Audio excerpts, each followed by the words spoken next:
सब थोक व्यर्थ जस्तो लाग्छ जीवनको के कुरा भर। सब थोक व्यर्थ जस्तो लाग्छ जीवनको के कुरा भर। यसो गर्नु उसो गर्नु खटनको के कुरा भर। सब थोक व्यर्थ जस्तो लाग्छ जीवनको के कुरा भर। यसो गर्नु उसो गर्नु खटनको के कुरा भर। छुटी हाल्यो एउटा साथ कति गर्नु रोइ कराई। फेरि अन्तै बस्ला नि त यो मनको के कुरा भर। फेरि अन्तै बस्ला नि त यो मनको के कुरा भर।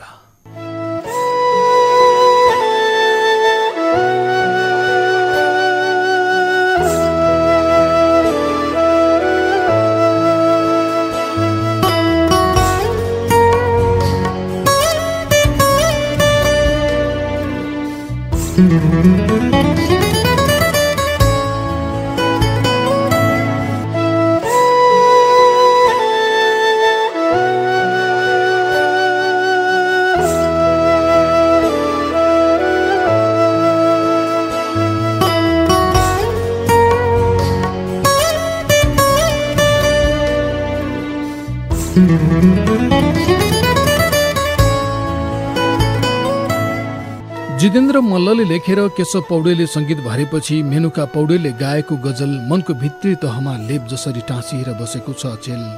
के भयो र एउटा साथ छुट्यो छुट्न दिए। मन भन्नु सिसा नहो फुट्यो फुट्न दिए।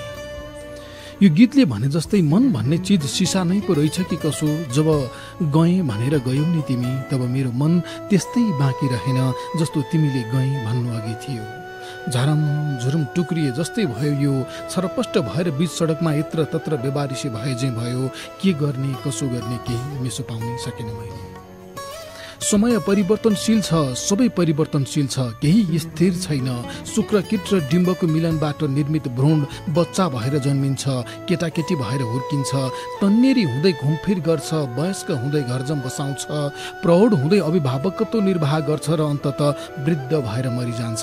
यो एक फनको जीवन यात्रामा अनेकन बेलाहरू आउँछन् अनेकन मान्छेहरू आउँछन्। हिँड्दै गर्दा बाटाहरूमा भेटिन्छन् कतिपय मन मिल्ने मान्छे। हिँड्दै गर्दा फेरि बाटाहरूमै छुटिन्छन् कतिपय मनमै बसेका मान्छे। त्यसै बेला सम्झनामा आउँछ अरुणा लामाले गाउनु भएको एउटा हृदयस्पर्शी गीत भेटिनु छुटिनु त के हो र संसारको रीत हो। बुद्धले पनि भनेका छन् यहाँ सबथोक यति छिटो छिटो परिवर्तन भइरहेको छ कि यदि खोलाको पानीमा खुट्टा राख्न तिमीले खुट्टा उठायौ भने त्यो खुट्टा पानीमा चोबल्दासम्म अघिको पानी बगेर मुनितिर पुगिसकेको हुन्छ र त्यहाँ माथिबाट अर्कै पानी बग्न आइपुगेको हुन्छ। यति परिवर्तनशील छ समय। यो सब बुझेर पनि मैले मेरो मन निसन्देह तिम्रो मनको कोठरीमा बुझाएँ। जसरी जालहारीले नदीमै बसेर पनि जालमा पारेको माछा ढुक्क भएर फुर्लुङमा हाल्छन्। फुर्लुङको मुखबाट माछा भागी जाने डर कति पनि नमानेर ठिक त्यसरी नै मैले पनि मेरो मन सुम्पिदिएको थिएँ तिमीलाई। तर तिमीलाई त पुग्नु थिएछ अन्तै जानु थिएछ अन्तै। म पो झुक्किएछु बादललाई नै आकाश ठानेर। होइन कति दुःख आउन बाँकी छ यो जिन्दगीमा आँसु कहाँ लुकाउन बाँकी छ यो जिन्दगीमा। होइन कति दुःख आउन बाँकी छ यो जिन्दगीमा आँसु कहाँ लुकाउन बाँकी छ यो जिन्दगीमा। तिमी जानुको चोट त छँदैछ यसै पनि अझै के गुमाउन बाँकी छ यो जिन्दगीमा। अझै के गुमाउन बाँकी छ यो जिन्दगीमा।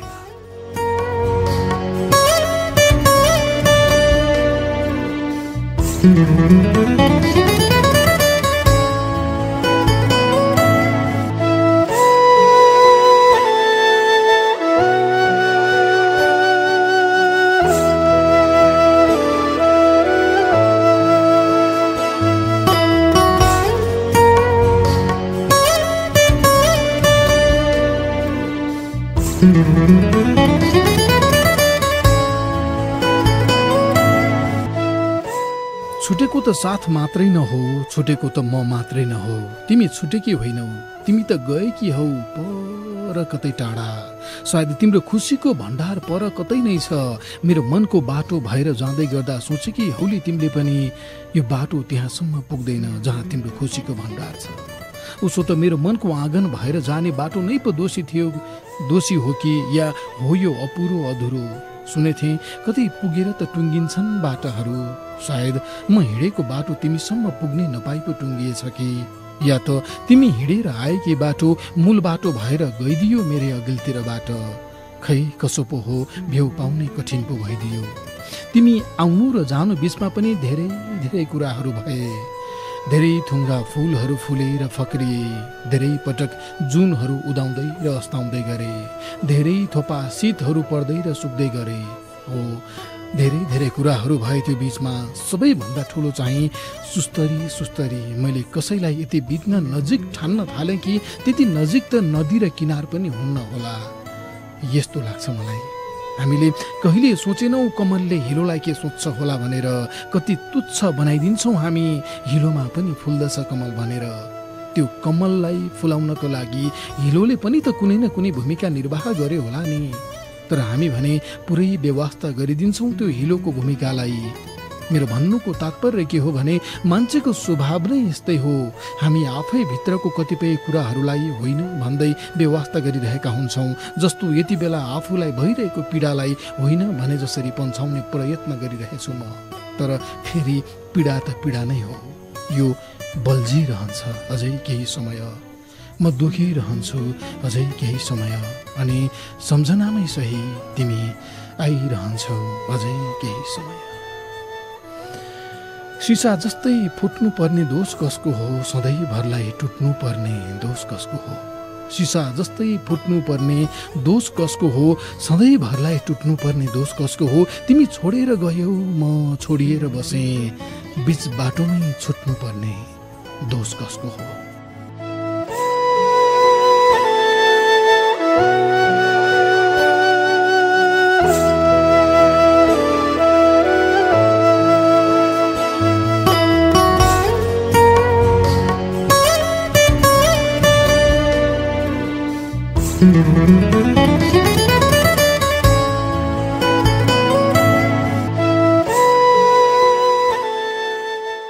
मैले केही किताबहरू पढेको छु। ती किताबहरूबाटै बुझेको छु केही। सन् 1950 को दशकसम्म मधेसमा बस्नेहरूलाई काठमाडौँ छिर्न समेत भिसा चाहिन्थ्यो भन्ने पनि थाहा पाएँ।